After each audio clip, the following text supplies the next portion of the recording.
ஒரு ஊரில் ஒரு மளிகை கடை இருந்துச்சு. அதில் வேலை செய்கிறக்கு ஒரு பையன் இருந்தான். மளிகை கடைக்காரர் என்ன சொன்னாருன்னா, இந்த முட்டையை கொண்டு போய் பக்கத்தில் இருக்கிற அப்பார்ட்மெண்ட்டில் மேலே கொண்டு போய் கொடுத்துட்டு வா அப்படின்னு சொல்லி அந்த முட்டையை கொடுத்து விட்டார். அந்த பையன் போகும்போது எல்லாத்தையும் வேடிக்கை பார்த்துட்டு, அங்கே நடக்கிற டான்ஸு, பாட்டு, குருவி எல்லாத்தையும் வேடிக்கை பார்த்துட்டு அந்த முட்டையை கீழே போட்டு உடச்சி போட்டான். உடச்சிட்டு மறுபடியும் திரும்பி வந்து அவர் ஓனர்கிட்ட வந்து கேட்குறான், இந்த மாதிரி ஆயிடுச்சு, எனக்கு முட்டை மறுபடியும் கொடுங்க அப்படின்ட்டு. அவங்க ஓனர் என்ன சொல்கிறாருன்னா, பயங்கரமாக திட்டுறாரு. இந்த பொறுப்பு கூட இல்லையா, ஏன் இப்படி இருக்கிற, இதனோட வேல்யூ கூட உனக்கு புரியலையா அப்படின்னு திட்டிட்டு மறுபடியும் ஒரு முட்டையை கொடுத்துட்றாரு. இந்த தடவை அவன் போகும்போது அவர் திட்டினதே ஃபுல்லாக ஞாபகம் வச்சுக்கிட்டே போயிட்டு கான்சன்ட்ரேஷன் அந்த முட்டையில் இல்லாதனால மறுபடியும் உடஞ்சிருது.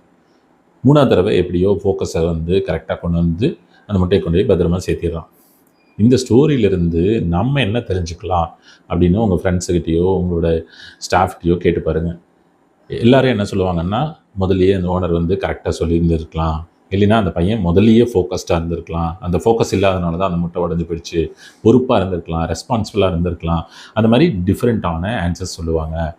ஆனால் ஒரு பிஸ்னஸ் மேன் பாயிண்ட் ஆஃப் வியூலேருந்து யோசிச்சு பார்த்தீங்கன்னா, நாங்கள் என்ன சொல்லுவோம் அப்படின்னா, ஸ்டாண்டர்ட் ஆப்ரேட்டிங் ப்ரொசீஜர் அதுதான் அதனோட சொல்யூஷன்.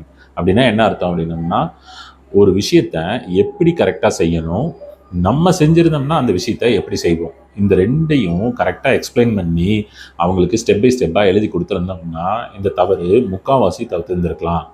இதுக்கு முன்னாடி என்ன நடந்ததோ அதைய ட்ரைனிங் மெட்டீரியல் மாதிரி எழுதியிருக்கலாம். இதுக்கு முன்னாடி போனவங்க இப்படி பண்ணாங்க, இதெல்லாம் பண்ணிங்கன்னா இதெல்லாம் நடக்கும் அப்படின்னு அந்த பையனுக்கு ஒரு எஜுகேஷன் நம்ம கொடுத்துருந்தோம்னா 90% இந்த முட்டை உடையாமல் பார்த்துருந்துருக்கலாம்.